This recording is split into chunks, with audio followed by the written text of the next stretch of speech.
How lucky can one guy be? Quiet! What is going down, YouTube town? It's your boy Captain Retro, and here we are for episode 2 of the Cobra Kai season review. Episode 2 picks up right where episode 1 leaves off, but in a different frame. You see Daniel's daily life. It starts off with a great old Frank Sinatra song, Kick in the Head. How lucky can one guy be? And Daniel's driving around, having a great day. He's getting ready for his job. He's taking care of the family. He's doing stuff. It looks like his life is perfect. And then he pulls up to a stoplight and looks to his left.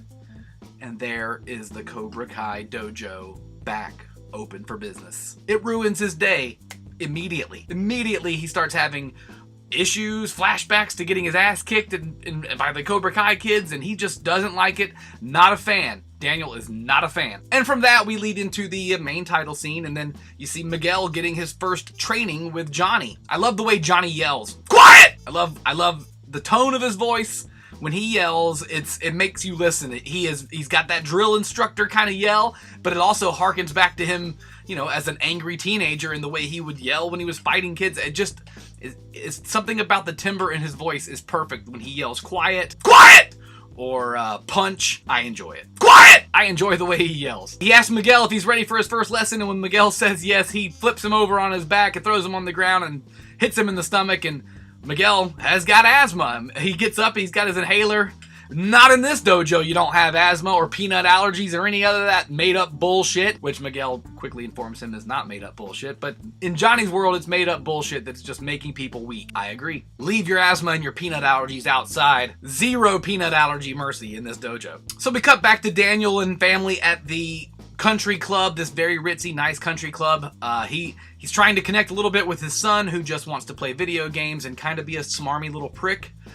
Daniel's kid's got a lot of Daniel's attitude, or at least the young Daniel attitude problems. You can kind of see that he's just not with it. He doesn't care about karate. He doesn't care about anything but playing his games and doing what he wants done. He has become a spoiled little Encino brat, and Daniel doesn't want his kids to be that way. He gets home. He gets home and finds his daughter throwing a big pool party with all her friends, her new friends, Kyler, the boy that she kind of likes, and the group of girls that she's hanging out with are kind of the stuck-up bitches, and you know, sometimes you fall into groups that you don't really know what they're about until you get with them, and then you find out, man, these people aren't what I thought they were. While Daniel's daughter had maybe been somewhat of a, you know, a normal kid or a little bit of an outcast, she's gotten prettier, she's grown in, she's now friends with some of the pretty girls and the cool kids at school, and she's left her other friends behind. She's, you know, trying to maneuver her way through high school and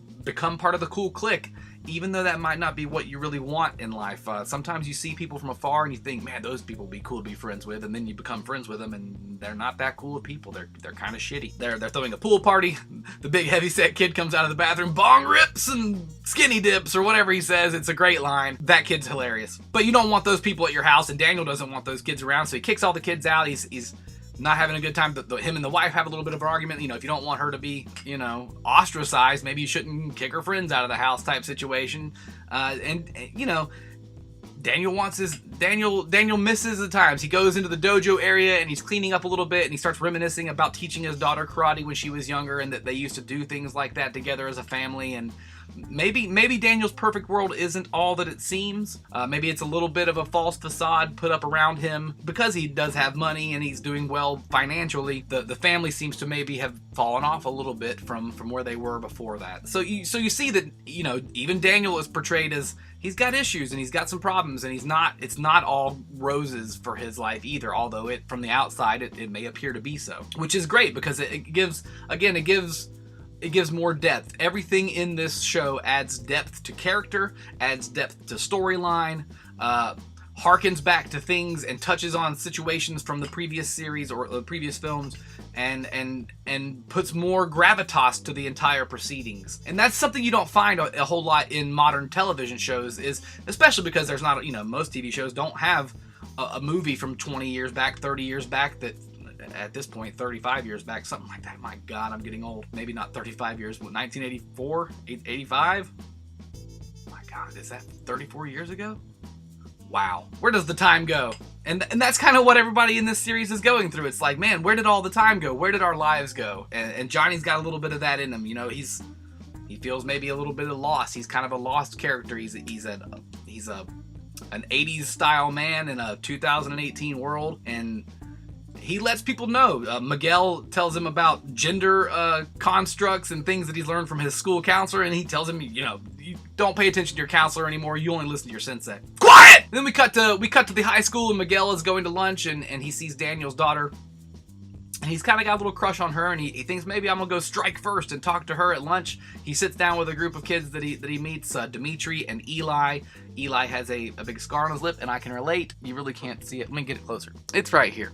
I got bit in the face by my family dog, my Shih Tzu, when I was like 13, and it's left a little scar on my face, so I can relate to Eli. Now his is post cleft palate surgery that is not the best surgery that's ever been performed on someone, and he's got a scar, and he's very self-conscious, very quiet, doesn't say a whole lot, but anyway, makes friends with these two kids, and then he just decides he might make a move over there to talk to the pretty girls at the table, and when he does, Kyler and the other asshole kids show up and, like, you know, shoo him away, and he's just, you know, deflated, and he goes back and sits down, and Dimitri says, well, you know, how'd that go for you? It cuts away, you know, it just cuts away. It didn't go well. Then we cut back to the dojo, and Miguel is training again, learning how to strike, learning how to actually punch against the dummy. Not doing too well with it. And Johnny gets a phone call from the school of his son, Robbie, and Robbie apparently has been caught with Molly, which may sound like being caught with a girl in the bathroom type situation, but no, Molly is a drug, and he was caught with some drugs. Now, why they haven't called the real authorities in on the kid yet, I don't know, but again, it's a TV series, so we could see that his son is not doing so hot. His son tells him off on the phone. He doesn't give a shit what Johnny says. Doesn't care. You know, that's not you left a long time ago. What do you even care? Johnny, you know, hangs up. Maybe you should call the wife, and is frustrated again and goes back to teaching Miguel how to punch. Picture your enemy. Miguel pictures Kyler. Starts beating up the dummy. You can see in this scene that Miguel's mentality changes quickly once he starts picturing the enemy, and he does have some pin-up aggression and wants to get it out and starts laying into this dummy. It's good. It's good build, good tension, and you can kind of see where things are about to get going from that. He has an enemy and he has a focus, and he's gonna do something about it. That kid picked on him one too many times. And then we cut back to the larusso home, and they're having a lovely family dinner where Kyler has been invited over to meet the family, and Daniel cuts him some sushi, and he's talking about the knife and being in Okinawa, and he lays it all out for him, and the kid's like, you got fish sticks? The kid's a douche. This Kyler guy is a complete douche.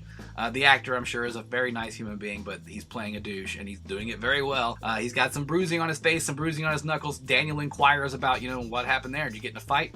And he lies and tells him that he was jumped by some crazy guy at the mini mart when him and his friends were trying to buy some protein bars, but actually they were in there trying to get alcohol, and then they beat up on Miguel, and Johnny stepped in, and the real story, you know, we know the real story, but he's lied to Daniel. Daniel takes his lie and goes straight to the Cobra Kai dojo to confront Johnny about beating up some teenagers, and Johnny says, you know, I didn't beat up any teenagers, I kicked the shit out of a couple assholes who deserved it, and maybe you ought to get your house in order if those are your daughter's friends. And then larusso doesn't like that very much, and they almost have a little fight there, but Daniel backs down, walks out the door. You and me are not done. This is not over. It ends with a stare down between Johnny and Daniel. From Daniel's in his car, and Johnny's at the window of his dojo, and Johnny's kind of won that round again. He's, you know, maybe you ought to do a little bit more investigating before you jump to conclusions about what happened and who happened, and you know, maybe your daughter's not hanging out with the best people. That's where the episode ends, and it sets up nicely for the next one. It's just great. This series all around is great. I kind of just want to do like a whole one talk and talk about every episode right away, but you know, we got to get some views. We got to get some of these episodes out there. There's going to be 10 of these episodes, so it's the type of show that you have to binge. When I watched it originally, I watched the first episode, and that was it. Like, the rest of my day was watching Cobra Kai. It sucked me right in, and every episode has a high point and some and different things that you're like, man, that's such a good part, such a good thing. It really I can really relate to Johnny a lot. I can relate to Daniel. It's just, it's so well made, and that's really all I can say about it. This series is so well made. Now, today I actually tweeted out to John Hurwitz, one of the producers of the show, that, hey man, as an encore, why don't you bring back Rad, my second favorite 80s movie behind The Karate Kid. Rad, the story of Crew Jones and being a BMX biker. I would love to see what's going on with Crew Jones and his world 30 years on from the original movie Rad. So hey man, let's get maybe make them Rad, another Hell track. That'd be all right by me, you guys. Not much else to say about this episode other than it's just doing its part. It gets you ready for more. It keeps you wanting more. And that's what this series does. When I got done with episode 10, I was like, damn it, why aren't there 10 more episodes? I want them right now. Give them to me. Patience, learning balance. That's what this series is really all about. And I could maybe take a couple pointers from it because I have no patience. I want more right now. Give me more Cobra Kai. Thank you guys so much for watching. Be ready for episode 3. It's coming up pretty soon. We're going to start editing right away. Hooray! Captain! Quiet! Captain!